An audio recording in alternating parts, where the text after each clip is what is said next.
local matters, we're looking ahead to Super Tuesday, which is less than a week away. 14 states across the country will hold primaries. Over 1,300 delegates are up for grabs, and California will have a major chunk of them. For more on this, I'm joined by Bryan Anderson. He's a political reporter for the Sacramento Bee newspaper. Welcome, Bryan. Great to have you with us. So recent polling in California shows Bernie Sanders in the lead. So what do voters in the Golden State particularly like about the Vermont senator? So California is arguably the most liberal state in the nation, and polls consistently have Bernie Sanders at the top of the pack, though Mike Bloomberg is rising in certain polls. The reason that Bernie Sanders is rising is partly his appeal to Latino voters, partly his appeal to no-party preference voters, which actually outnumber Republicans in the state and are the second largest voting bloc here in California. So the appeal to Latinos, no-party preference voters, that's responsible for some of Bernie Sanders' success. The other thing, he's been in the state very often, and Californians like to see a candidate come in this state.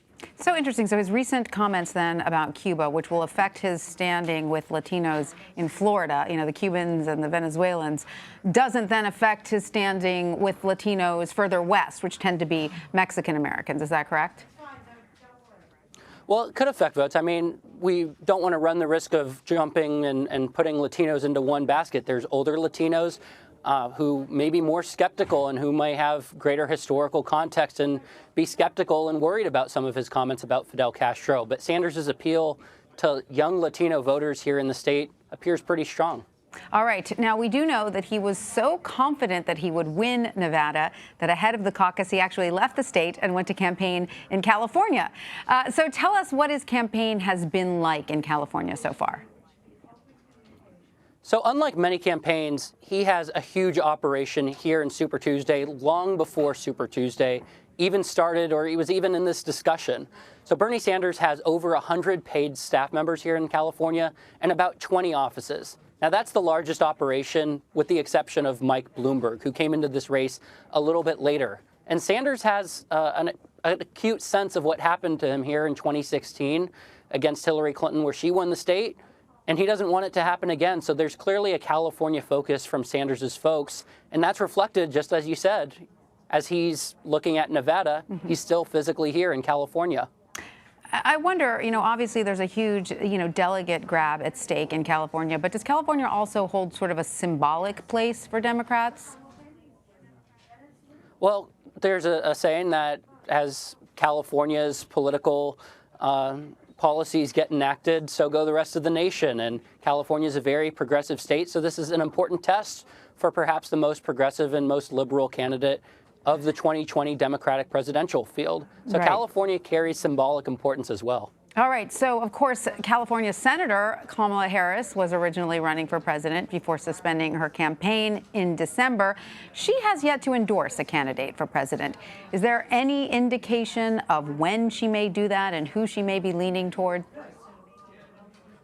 So I've seen no personal indication from her or her Senate staff or her former campaign leaders about whether Kamala Harris would even endorse anyone. There's also an open question about California Governor Gavin Newsom. Would he endorse someone?